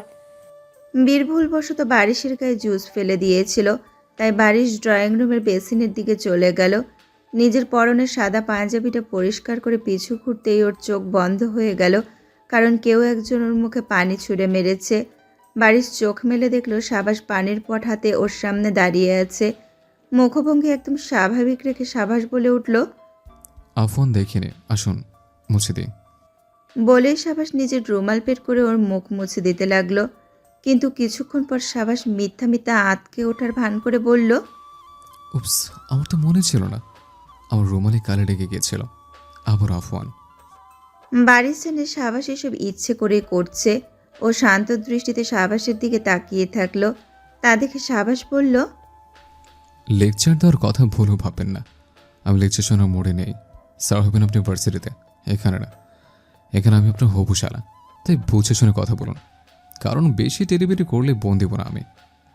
বারিশ বাঁকা হেসে বলল, আই থিঙ্ক সেম ডায়লগটা আমি তোমাকে কাল ভার্সিটিতে শোনাবো। তাহলে আমার বোনের কথা বলে যান, দেব না আপনাকে। বেশ, তোমাকে দিতে হবে না, আমি এসে নিয়ে যাব। সাবাস আচমকা একটা টিকটিকি আর তেলাপোকা বারিশের হাতে দিয়ে বলল, এই যে আমার বোন, নিয়ে যান। টিকটিকিটা আমার বোন, তেলাপোকাটা বোনাস। পরদিন ভার্সিটিতে সাবাস মানসিকভাবে প্রস্তুতি নিয়েই এসেছে। ও নিশ্চিত বারিশ কিছু না কিছু তো করবেই করবে। কিন্তু ওর বিশ্বাসে পানি ঢেলে দিয়ে বারিশ কিছুই করলো না, বরং ক্লাসে সেদিন সাবাসের করা প্রেজেন্টেশনের খুব প্রশংসা করলো, যেটা সচরাচর বারিশের থেকে আশা করা যায় না। প্রশংসা শুনে সাবাসের ভ্রু কুঁচকে গেল। বিড়বিড় করে বলে উঠল, আমায় কি চাটু মেরে পড়ানোর চেষ্টা করছে নাকি? অসম্ভব কিছু না। আয়েশাকে বিয়ে করার জন্য দেখছে, এখন আমাকেও পটাতে দ্বিধাবোধ করছে না। আয়েশা কালকে যেমন মাথা নিচু করে বারিশের সামনে বসেছিল, আজ ক্লাসেও তেমন মাথা নিচু করেছিল। বারিশের দিকে তাকাতে একদম ইচ্ছে করছে না ওর। কিছুক্ষণ পর বারিশ ধীর পায়ে ওর সিটের পাশে এসে দাঁড়িয়ে গলা খাকারি দিল। আয়েশা চকিতে মাথা তুলে তাকালো, মনে মনে বলে উঠল, আজকেও অপমান করবে নিশ্চিত। কিন্তু ওকে সম্পূর্ণ ভুল প্রমাণিত করে দিয়ে বারিশ ওকে একটা পেন ড্রাইভ দিয়ে বলল, এখানে একটা লেকচার আছে, কাল এসে সেই লেকচারটা তুমি সামনে গিয়ে আমাদের সবাইকে বোঝাবে। আয়েশার চোখ কপালে উঠে গেল। হতাশ কণ্ঠে বলল, এর চেয়ে 1 ঘন্টা বসিয়ে রেখে অপমান করতেন। বারিশ যেন ওর কথায় হাসলো, এমনটা অনুভব হলো আয়েশার। কিন্তু ভালোভাবে ওর মুখের দিকে তাকিয়ে দেখলো ওর মুখ স্বাভাবিক। বারিশ ক্ষণকাল পর বলে উঠল, আই থিঙ্ক আমার কথা বুঝেছ, ভালোভাবে লেকচারটা দেখবে, বুঝবে আর বোঝাবে। বারিশ চলে গেল। আয়েশা কপালে হাত দিয়ে দীর্ঘশ্বাস ফেলতে ফেলতে বলল, বিয়ে হওয়ার আগেই স্টাডি টর্চার শুরু করে দিয়েছে শালা। বারিশ ক্লাস থেকে বেরিয়ে যেতেই সাবাস ওর পিছু পিছু গেল। বারিশের পাশাপাশি হাঁটতে হাঁটতে বলল, আমাকে মাখন দিয়ে লাভ নেই বোন, আমাকে মাখন দিয়ে লাভ নেই বোন, আমি দিব না। বিয়ের দিন বোনকে এমন জায়গায় লুকিয়ে রাখবো যে চিরুনি তল্লাশি করেও খুঁজে পাবেন না। বারিশ মুচকি হেসে বলল, তাই দেখা যাক শালা বাবু, কি করতে পারো তুমি। আমাকে আন্ডার এস্টিমেট করার ভুল করো না যেন। তোমার বোন আমার মানে আমারই। কাল না দিলাম বোনকে, আজ আবার আরেকটা চাই। বারিশ হঠাৎ থেমে গেল। ওকে থামতে থেকে সাবাসও থেমে গেল। বারিশ সাবাসের কাঁধে হাত রেখে অত্যন্ত ঠান্ডা স্বরে বলল, তোমার বোন আমার কাছে এতটাই মূল্যবান যে তাকে আমার একটা হাতের মুঠোয় নেওয়া সম্ভব নয়। সে পুরো বিজয় আহমেদ বারিশের চিত্তপটের সম্রাজ্ঞী হবে। তার স্থান অনেক উঁচুতে। সে আমার হৃদয়ের গভীরে মুক্তর মতো রক্ষিত থাকবে, হাতের মুঠোয় না। কথাটা শেষ করে বারিশ একটা মিষ্টি হাসি উপহার দিয়ে সামনের দিকে এগিয়ে গেল। সেদিকে কিছু পল এক দৃষ্টিতে তাকিয়ে থেকে সাবাস হঠাৎ মুচকি হাসল। আজ সেই মহেন্দ্রক্ষণ। হাসান পরিবার আর ইসলাম পরিবারের দুই মূল্যবান সোনার খনি অন্যের বাড়িতে গিয়ে শোভা প্রদর্শন করবে। মেয়েদেরকে বিদায় দিতে হবে ভেবে সকাল থেকে এই ব্যথিত হৃদয়ের বাবা মারা অস্থির হয়ে উঠছে। যেহেতু দুটো বিয়ে একই সাথে, তাই বড়সড় একটা কমিউনিটি সেন্টারে বিয়েটা আয়োজন করা হয়েছে। পাশাপাশি দুই জোড়া আসন খুব সুন্দর করে সাজিয়ে রাখা হয়েছে। সাবাস আর তুষার গায়ের শার্ট চাপিয়ে সকাল থেকেই সব কিছু তদারকি করে চলছে। বোনেদের বিয়ে বলে কথা, দায়িত্ব তো পালন করতেই হবে। সব দায়িত্ব পালন শেষে ওরা তৈরি হতে চলে গেল। আয়েশা আর তুবা কোণের সাজে একটা নির্দিষ্ট রুমে বসে আছে। দুইজনের থেকে চোখ সরানো যেন দায় হয়ে পড়েছে। দুইজনেই মেরুন রঙের বেনারসি পরেছে, সাথে ম্যাচিং করা হিজাব। মুখে হালকা প্রসাধনী আর মেহেন্দি রাঙা দুখানা হাত, তাতেই অপূর্ব মায়াবী হয়ে উঠেছে দুই যুবতী। নীর আর শাহনাজ ওদের সাথে বসে আছে, আর কিছুক্ষণ পরপর উৎফুল্ল হয়ে নতুন কনেদের প্রশংসা করতে ব্যস্ত হয়ে পড়ছে। শাহনাজ বলে উঠল, আহ, তোমাদের কি সুন্দর লাগছে। দুলা ভাইয়ের ভাগ্য দেখে আমার হিংসে হচ্ছে। আমি ছেলে হলে তোমাদের দুজনকে বিয়ে করতাম। নীর সামান্য হেসে বলল, ছেলে হলেও পেতি না, কারণ তুই আপুদের থেকে 4 বছরের মতো ছোট। তাতে কি, ভালোবাসা বয়স মানে না। বইয়ের ইনকামে আমি চলতাম, কত সুন্দর হতো না ব্যাপারটা। ওর কথা শুনে তিনজনই হাসতে লাগলো। এমন সময় সাবাস আর তুষার পাঞ্জাবি পরে ওদের কাছে চলে আসলো। সাবাস এসেই শাহনাজের পাশে বসে পড়ল। শাহনাজের অপর পাশে নীর বসা। তুষার আয়েশা আর তুবার দিকে তাকিয়ে বলল, তোদের কিন্তু দারুণ লাগছে। মানতে হবে বারিশ স্যার আর ডাক্তার স্বাধীনের চয়েস আছে।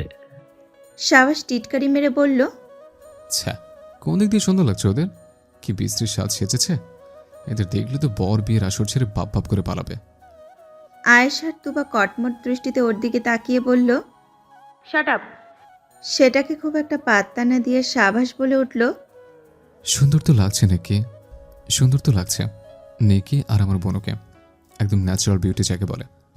তুষার নীর আর শাহনাজের দিকে তাকিয়ে বলল, আসলেই সত্যি বলতে নীরকে আর চেনাই যাচ্ছে না, একদম অন্যরকম সুন্দরী লাগছে। শাহনাজের মন এতক্ষণ ভালো থাকলেও তুষারের মুখে নীরের প্রশংসা শুনে ওর মনটা একদম পিষিয়ে উঠল। মন খারাপ করে ওর সাবাসের কাঁধে মাথা দিল। তা দেখে সাবাস ভ্রুকুচকে বলল, বোনু, কি হয়েছে? ওই দুটো শাকচুনের কষ্ট পাওয়ার কিছু নেই। ওরা আমাদের এত সহজে রেহাই দিবে ভেবেছিস? একদম চোখের মতো লেগে থাকবে, দেখিস। শাহনাজ সাবাসের হাতটা শক্ত করে ধরে ওর কাঁধে মাথাটা আরও স্থায়ীভাবে রেখে দিল। সাবাসও কোনো বাধা দিল না। ওর অবস্থা দেখে তুষার বলল, ভাবলি মন খারাপ করিস না, তোকেও ওদের দুজনের সাথে পাঠিয়ে দেবো বুঝলি। শাহনাজ তুষারের দিকে তাকিয়ে মুখ ভেঙচি কাটল, কিন্তু কোনো উত্তর দিল না। কিছুক্ষণ নীরবতা বিরাজ করলো। নীরবতা ভেঙে আয়েশা হতাশ স্বরে বলে উঠল, আমি ওই বুড়োকে বিয়ে করব কিভাবে? শালা আমার থেকে 10 বছরের বড়। স্বাধীন ভাইয়া আর তুবার জুটিটা কত সুন্দর। ওদের বয়সের গ্যাপ জাস্ট 4 বছর। নির্বিজ্ঞের মতো বলে উঠল, একদম না, আমার কাছে 10 বছরের ব্যবধানটাই বেশি পারফেক্ট। 4 বছরের গ্যাপ আমার একদম পছন্দ না। সবাই একযোগে অবাক হয়ে বলল, কেন? এতে করে নীর খানিকটা ভরকে গেলেও নিজেকে সামলে নিয়ে বলল, স্বামী স্ত্রীর মধ্যে বয়সের ব্যবধান কম থাকলে স্ত্রী রেগে স্বামীর গায়ে থুতু ছুঁড়লে স্বামী উল্টো থুতু ছোঁয়ার সম্ভাবনা প্রবল, কিন্তু বয়স ব্যবধান বেশি থাকলে উল্টো থুতু খাওয়ার সম্ভাবনা নেই। শাহবাজ তৎক্ষণাৎ বলে উঠল, তবে তুলে আছাড় মারার সম্ভাবনা অত্যাধিক। এখন তুই ভাব, থুতু খাবি না আছাড় খাবি? নীর ঠোঁট উল্টে শাহবাজের দিকে তাকালো, আর অন্যদিকে সবাই হাসতে লাগলো। তুবা হাসতে হাসতে বলল, সিরিয়াসলি নীর, তোর থেকে এমন কথা শুনতে পাবো এটা জীবনেও কল্পনা করিনি। রাইমা খালেমণিকে যদি বলে দিই তাহলে তোর ওপর ক্যারাটে প্রয়োগ করে দিবে। তুষার সামান্য হেসে বলল, এমন বেহুদ্দা লজিক আমাদের বলেছিস অন্য কাউকে যেন বলতে না যাস আবার। নীল লজ্জিত ভঙ্গিতে হেসে মাথা নিচু করে ফেলল। ওর লজ্জা পাওয়া মুখটার দিকে আর চোখে তাকিয়ে সাবাস মনে মনে বলল, আহ নিকি, এসব কি বলছিস? আমি কি কখনো তোকে থুতু ছুটতে পারি? তবে হ্যাঁ, সারাক্ষণ চুমু খেয়ে লালা নিশ্চয়ই ভরিয়ে দিতে পারি। বাড়ির অফ হোয়াইট পাঞ্জাবি আর স্বাধীন ব্ল্যাক পাঞ্জাবি গায়ে নিজেদের বধূদের জন্য অধীর আগ্রহে বসে আছে। বারবার ওদের চোখ নিজেদের বউকে খোঁজার জন্য ছুটে চলছে। কিছুক্ষণ পর তুবা আর আয়েশাকে নিয়ে আসা হলো। ওদের দিকে চোখ পড়তেই বারিশার স্বাধীনের মুখ হাঁ হয়ে গেল। ওদেরকে এনে আসনে বসানোর পরও বারিশার স্বাধীনের হুঁশ ফিরল না। হঠাৎ সাবাস ওদের পাশে এসে গলা খাকারি দিয়ে বলল, একটা বোনও কিন্তু দিব না, বলে দিলাম। বারিশার স্বাধীন থতমত খেয়ে নিজেদের আসনে বসে পড়ল। তুবা সকলের অগোচরে স্বাধীনের পেটে চিমটি কেটে বলল, এই যে সাইকো সাহেব, আপনার কি লজ্জা নেই? ওভাবে তাকিয়েছিলেন কেন? মনে হচ্ছে একটা চশমা পরে আপনার বোন হয়ে যায়। স্বাধীন ভ্রুকুচকে তোবার দিকে তাকালো, কিন্তু কিছু বলল না। অন্যদিকে বারিশ বারবার আর চোখে নিজের হববধূর দিকে তাকালেও বধূ কিন্তু একবারের জন্য মাথা তুলল না। কিছুক্ষণের মধ্যে কাজী এসে একসাথে দুই বিয়ে পড়ানো শুরু করলো। আলহামদুলিল্লাহ, দুই নবদম্পতির সূচনা হলো আজ থেকে। জানি না ওদের দাম্পত্য জীবনে কি কি ঘটনা হতে চলেছে, তবে আল্লাহর রহমতে ভালো কিছু হবে তা আশা করা যায়। সাজিদ আর তানজিদ কেমন বিমূঢ় হয়ে দাঁড়িয়ে আছে। বাবা মানে পুরুষ তো, তাই চেয়েও কাঁদতে পারছে না। নিজেদের কলিজে ছিঁড়ে অন্য কেউ নিয়ে গেলেও যে তাদের কাঁদতে নেই। যদি সিনু আর রায়সার মতো মেয়েদের জড়িয়ে ধরে মন খুলে কাঁদতে পারত, তাহলে হয়তো বুক থেকে কিছুটা ভার কমে যেত। কিন্তু মেয়ে যখন ছলছল চোখে সামনে এসে দাঁড়ালো, তখন আর নিজেকে সামলে রাখতে পারল না। মেয়েকে জড়িয়ে ধরে ফুপিয়ে কেঁদে উঠল সাজিদ আর তানজিদ। ওইদিকে কাঁদতে কাঁদতে সিনু আর রায়সার অবস্থা বেগতিক। তানিয়া আর রায়মা ওদের ধরে রেখে নিজেরাও কাঁদছে। এসব থেকে নীর আর শাহনাজ মুখে হাত চেপে কান্না আটকে যাচ্ছে। সবার ভঙ্গুর অবস্থা দেখে বারিশ আর স্বাধীন অসহায়ভাবে একে অপরের দিকে তাকালো। ওরা বুঝতে পারছে না ওদের এখন ঠিক কী করা উচিত। আয়েশা প্রায় আধ ঘন্টা সাজিদকে জড়িয়ে ধরে কাঁদল। অতঃপর দুর্বল পায়ে হেঁটে সাবাসের সামনে গিয়ে দাঁড়ালো। সাবাস স্বাভাবিক মুখভঙ্গিতে দাঁড়িয়ে এক দৃষ্টিতে বোনের ক্রন্দনরত লাল হয়ে যাওয়া চোখ দুটোর দিকে তাকিয়ে আছে। প্রথমবারের মতো আয়েশা সাবাসকে জড়িয়ে ধরে কেঁদে ফেলল। সাবাস এখনো নিজের স্থানে অটল। ক্ষণকাল বাদে বোনের পিঠে হাত রেখে সামান্য হেসে বলল, কাঁদিস না, বিশ্বাস কর, বারিশ স্যার তোকে মারবে না, আমাকে কথা দিয়েছে, সত্যি। এতটা কষ্টের মাঝেও আয়েশা সামান্য হেসে ফেলল। সাজিদ অসুস্থ হয়ে একটা চেয়ারে বসে পড়েছে। ওর আর সামর্থ্য নেই মেয়েকে বিদায় জানিয়ে পাঠিয়ে দেওয়ার, তাই সাবাস বোনের হাত ধরে গাড়িতে তুলে দিয়ে আসলো। বারিশ গাড়িতে উঠতে যাবে এমন সময় সাবাস বলল, একটা কথা শুনুন, এখন আমার বোনকে যদি আজকের পর একবারও কাঁদতে দেখে, তাহলে কোনো কিছু না ভেবে আমি কি ওকে নিয়ে আসবো, সাথে আপনার নাক বরাবর কয়টা খুশি মারতেও ভুলব না।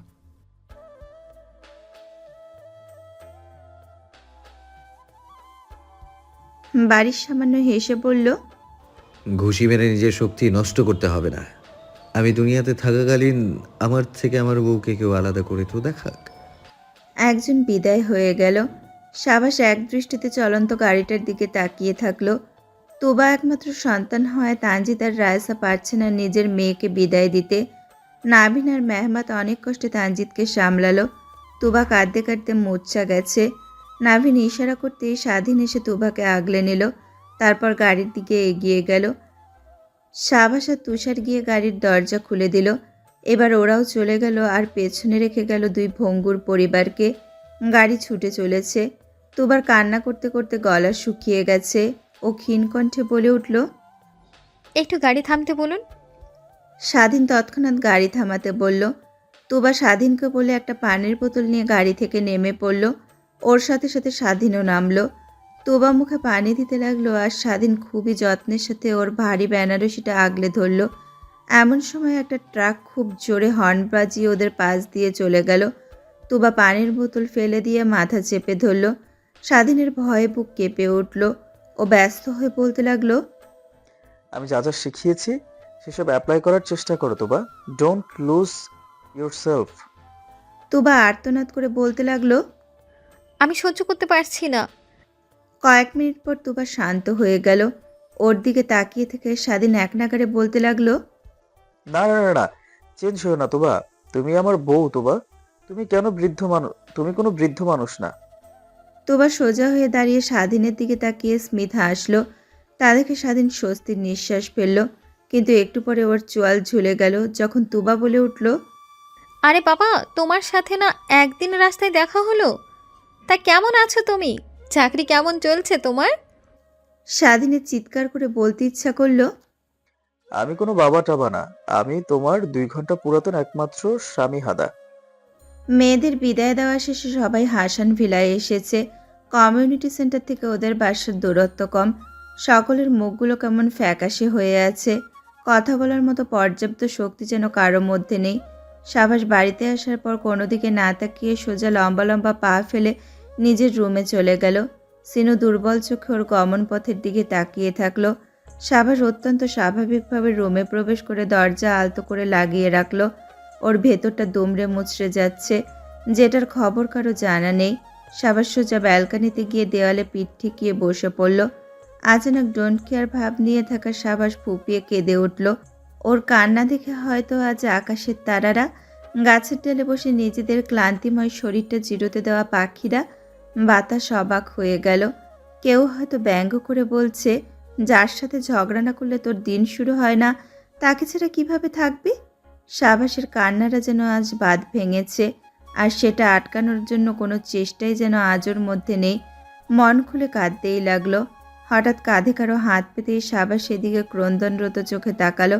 সিনু অসহায় মুখে ওর পাশে বসে পড়ল। সাবাস কান্না কিছুটা থামিয়ে বলল। মামা, ও কি তোমাদের উপর বোঝা হয়ে যাচ্ছিল? ওর খরচ চালানো কি তোমাদের পক্ষে কষ্টকর হয়ে যাচ্ছিল? তাহলে আমাকে একটা বার বলতে পারতে। ওর খরচ আমি চালাতাম, আমি ইনকাম করে এনে ওকে খাওয়াতাম। তা না করে কর্ণের বাড়িতে পাঠিয়ে দিলে কেন? শেষের কথাগুলো বলতে সাবাসের গলা কাঁপতে লাগলো। সিনু নিশ্চুপ কাঁদছে। এই নিস্তব্ধ রজনীতে দুই মা ছেলে কাঁদছে, নিশ্চুপভাবে হু হু করে কাঁদছে। সাবাস এবার মাকে জড়িয়ে ধরে কাঁদতে কাঁদতে বলল। ওকে কেন আমার থেকে আলাদা করে দিলে মাম্মা? আমি ওকে ছাড়া থাকবো কিভাবে? কিভাবে থাকবো আমি? আয়েশা বারিশের রুমের ফুলসজ্জিত বিছানায় বসে আছে। বীর এতক্ষণ ওর সাথেই বসেছিল বিধায় ও কাঁদতে পারেনি। এখনও রুমে একলা বসে আছে, তাই মুখে হাত চেপে চোখ বন্ধ করে পরিবারের কথা ভেবে কাঁদতে লাগলো। ছোট থেকে যে মানুষগুলোর সাথে একই ছাদের নিচে থেকেছে, আনন্দ করেছে, হাসি ঠাট্টা করেছে, সেসব আর পাবে না ভাবলেই আয়েশার চিৎকার করে কাঁদতে ইচ্ছা করছে। খট করে দরজা খোলার আওয়াজ হতেই আয়েশা কান্না থামিয়ে চোখ মেলে তাকালো। বাড়ির রুমের দরজাটা লাগিয়ে দিয়ে হাতের ঘড়ি খুলে ড্রেসিং টেবিলের সামনে রাখলো। পিছু করে এক পলক উদাস মুখের আয়েশার দিকে তাকিয়ে তপ্ত শ্বাস ফেলল। অতঃপর বিছানার কিছুটা কাছাকাছি এসে বলল। আই থিঙ্ক আমাদের নফল নামাজ পড়া উচিত। আয়েশা রোবটের মতো বিছানা থেকে নেমে দাঁড়িয়ে থাকলো। বারিশ আর একবার তপ্ত শ্বাস ফেলে দুটো জায়নামাজ বিছিয়ে দিল। জীবনের এতটা গুরুত্বপূর্ণ একটা অধ্যায় শুরু আল্লাহর ইবাদতের মাধ্যমেই হোক শুরু, তাহলে দাম্পত্য জীবনটাতে আল্লাহর রহমত বিরাজ করবে। নামাজ শেষ করে আয়েশা আবারও পূর্বের জায়গায় গিয়ে বসে পড়ল। হঠাৎ কিছু একটা খেয়াল হতেই আয়েশার অস্থিমজ্জায় ভয়ের সঞ্চার হলো। বারিশ নিজের স্বামী হওয়ার অধিকারটা খাটানোর চেষ্টা করবে না তো? যদি কিছু করতেও চায় আয়েশা তো বাধা দিতে পারবে না। আয়েশা হাঁসফাঁস করতে লাগলো। চোখ দুটো একদম অস্থিরভাবে আশেপাশে ছুটে চলছে ওর। বারিশ বিছানার দিকে এগিয়ে আসতে হলে আয়েশা নিজেকে যথাসম্ভব গুটিয়ে নিল। ভয়ে চোখ বন্ধ করে ফেলল। ওর দ্বারা এইসব সম্ভব হবে না। বারিশ ঠান্ডা গলায় বলল। আয়েশা। আয়েশা কেঁপে উঠল, ধীর কণ্ঠে বলল। জি। শাড়িটা পরিবর্তন করো। আয়েশার সারা শরীর থরথর করে কাঁপতে লাগলো। ও মাথা তুলে তাকাচ্ছে না। বারিশ পুনরায় বলে উঠল। কি হলো, শুনতে পাচ্ছ না? আই থিঙ্ক শুনেছ। Please change it. আয়েশা দ্রুত বিছানা থেকে নেমে একটা সালোয়ার স্যুট নিয়ে বাথরুমে চলে গেল। ও বাথরুমের দিকে কিছুক্ষণ তাকিয়ে থেকে চোখে মুখে পানি ছিটিয়ে নিজেকে স্বাভাবিক করার চেষ্টা করতে লাগলো। বেশ খানিকটা সময় পর ও বাথরুম থেকে বেরোলো। বারিশ ওর দিকে তাকিয়ে থেকে বলল। এবার বিছানায় যাও এবং ঘুমিয়ে পড়ো। আয়েশা চকিতে বারিশের দিকে তাকালো। বারিশের মুখভঙ্গি অত্যন্ত স্বাভাবিক। আয়েশাকে ওভাবে তাকিয়ে থাকতে দেখে বারিশ ভ্রুকুচকে বলল, কি ঘুমাতে চাও না? যদি ইচ্ছে না করে আই থিঙ্ক তুমি আমাদের অ্যাপার্টমেন্টের দারোয়ান চাচার সাথে নাইট ডিউটি করতে পারো গিয়ে। আয়েশা থতমত খেয়ে দ্রুত বিছানায় চলে গেল। চোখ দুটো বন্ধ করতে যাবে এমন সময় আয়েশার ফোন বেজে উঠল। সাভাসের কল। আয়েশার মুখে হাসি ফুটে উঠল। চটজলদিও ফোন রিসিভ করলো। ওপাশ থেকে সাভাস বলে উঠল, কিরে, বাড়ি স্যার তোকে এখন পর্যন্ত কয়টা থাপ্পড় দিয়েছে বলতো? আয়েশা তর্কে না গিয়ে বলল, বাড়ির সবাই কি করছে সাবাস? আরে তুই যাওয়ার খুশিতে আমাদের বাড়িতে উৎসব উৎসব আমেজ সৃষ্টি হয়েছে। সবাই মিলে আনন্দের সহিত আড্ডা দিচ্ছে। মাম্মা আর ছোট মা মজা মজা সব ডিশ বানিয়েছে। আহা, আমরা তো সেই খুশিতে আছি রে। সাবাসের বাচ্চা, তুই কি ভালো হবি না? বেয়াদ্দব, এখনো আমার সাথে এমন করছিস? যা বাবা, আমি আবার কি করলাম? নিজের একটু শখের কথাও কি বলতে পারবো না? তোকে বিদায় করে যে আমরা কতটা সুখে আছি সেটা তোকে কি করে বোঝাই বল? আয়েশা ভ্রুকুচকে বলল, তোর কণ্ঠটা এমন শোনাচ্ছে কেন সাবাস? তুই কেঁদেছিস? সাভাস জোরপূর্বক হেসে বলল, দূর বল, কাঁদবো? আর আমি তোকে কালাচাঁদের হাতে ধরিয়ে দিতে পেরে আমি তো মহা খুশি। এখন আমার মিষ্টি বউটাকে এখানে আনতে আর কোনো অসুবিধা নেই। আয়েশা হঠাৎ কেঁদে উঠে বলল, তোকে কয়লার খনিতে রেখে আসবো কিন্তু সাবাস। সাভাস নিজের কান্না বহু কষ্টে আটকে বলল, ফোন কাট পাল, তোর ভাষাকে নিয়ে ঘুমিয়ে পড়। বলেই সাভাস দ্রুত ফোন কেটে দিয়ে চোখ বন্ধ করলো। ওর চোখের কার্নিশ পেয়ে টপ টপ করে পানি গড়িয়ে পড়তে লাগলো। এদিকে আয়েশা ফোনটা বুকে শক্ত করে জড়িয়ে রেখে কাঁদতে লাগলো। বারিশ করুণ চোখে সেদিকে কিছুক্ষণ তাকিয়ে থেকে দীর্ঘশ্বাস ফেলল। অতঃপর রুমের লাইট অফ করে মেঝেতে শুয়ে পড়ল। আয়েশা সাবাসের সাথে কথা বলার সময় ও মেঝেতে বিছানা পেতেছিল। আয়েশা কান্নায় এতটাই মগ্ন যে আশেপাশের কিছুই খেয়াল করলো না। এক পর্যায়ে কাঁদতে কাঁদতে আয়েশা ঘুমিয়ে পড়ল। বারিশের দিকে মুখ করে শুয়ে আছে। জানালা দিয়ে চাঁদের আলো এসে আয়েশার মুখে পড়েছে। সেই আলোয় মায়াবী মুখশ্রীর অধিকারী নিজের সদ্য বিবাহিতা বধূর দিকে বাড়ির অপলক চাহনিতে তাকিয়ে থাকলো। স্বাধীনের খুব বেশি আত্মীয় স্বজন নেই এই শহরে, তাই বিয়েতেও গুটি কয়েক আত্মীয় এসেছে শুধু। তোবার আচমকা অ্যাটাক আসায় স্বাধীন দিশেহারা হয়ে পড়েছিল। হঠাৎ মাথায় বুদ্ধি আসতে ও পানির বোতলে ঘুমের ওষুধ মিশিয়ে তুবাকে খাইয়ে দিয়েছে। অন্তত আজকের রাতটা তুবার হাত থেকে বাঁচতে তো পারবে। কাল আত্মীয় স্বজনরা চলে গেলে খুব সহজেই বিষয়টা হ্যান্ডেল করা যাবে, কিন্তু এখন সম্ভব না। তুবা ঘুমন্ত অবস্থায় ফুলসজ্জিত বিছানায় নিশ্চিন্ত মনে শুয়ে আছে, আর স্বাধীন গালে হাত দিয়ে ওর দিকে তাকিয়ে আছে এবং ক্ষণকাল পর দীর্ঘশ্বাস ফেলে বলছে, আমার বাসর, আমার বাসর। এভাবেই রাতটা কোনোভাবে কেটে গেল। স্বাধীন দম আটকে বসে আছে। তুবার ঘুম ভাঙার সাথে একটা তুলকালাম কাণ্ড হতে চলেছে। স্বাধীন মানসিকভাবে নিজেকে প্রস্তুত রাখার চেষ্টা করতে লাগলো, কিন্তু তুবাকে চোখ পিটপিট করতে দেখেই ওর ভেতরের সব সাহস ফুস হয়ে গেল। স্বাধীন একটা টি শার্ট পরে চশমা চোখে তুবার সম্মুখে বসে আছে। অত্যাধিক চিন্তিত থাকার কারণে আর সারা রাত নির্ঘুম কাটানোর দরুন স্বাধীনের চোখের নিচে কালি পড়ে গেছে। ফর্সা হওয়া চোখের কালিটা খুব স্পষ্টভাবেই দেখা যাচ্ছে। তুবা আড়মোড়া ভেঙে চোখ মেলে তাকাতেই চিৎকার করে উঠল।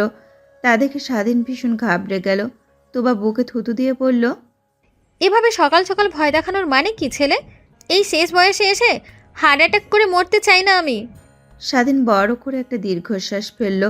তুবা নিজের ভয় কাটিয়ে উঠে হঠাৎ অবাক হয়ে বলল, আচ্ছা, আমি এখন কোথায়? আমার বউ কোথায়? তুমি কি আমাকে কিডন্যাপ করে এনেছো?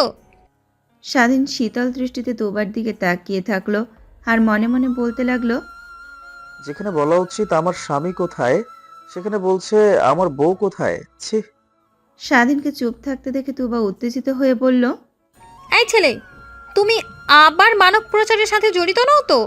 তাহলে বলে রাখছি, আমার বউ কিন্তু আমার মতো এত ভোলা ভালা না, বরং ভয়ঙ্কর ডেঞ্জার। যদি ও জানতে পারে তুমি আমাকে পাচার করে দিতে চাও, তাহলে তোমাকে জ্যান্ত বালি চাপা দিয়ে দিবে। স্বাধীন বড় করে দীর্ঘশ্বাস ফেলে বলল, শুধু এটা শোনারই বাকি ছিল। তুবা স্বাধীনের কান টেনে ধরে বলল, এই ছেলে, কথা বলছো না কেন? আমাকে আমার বউয়ের কাছে রেখে আসো। স্বাধীন হঠাৎ খেই হারিয়ে ফেলে বলল, এই চুপ, আর একবার বউ বউ করলে কিন্তু। কিন্তু কি? স্বাধীন হুঁশ হারিয়ে ফেলেছিল। তোবার প্রশ্নেও হুঁশ ফিরে পেল। আমতামতা করে বলল, কি আর, আমার দাদি শাশুড়ির কাছে তোমার আপনার নামে নালিশ করব। তোমার দাদি শাশুড়িকে? তোমার দাদি। তুবা বিস্ফোরিত চোখে বলল, মানে তুমি আমার নাত জামাই, কিন্তু আমার নাতনির তো এখনো বিয়ে হয়নি।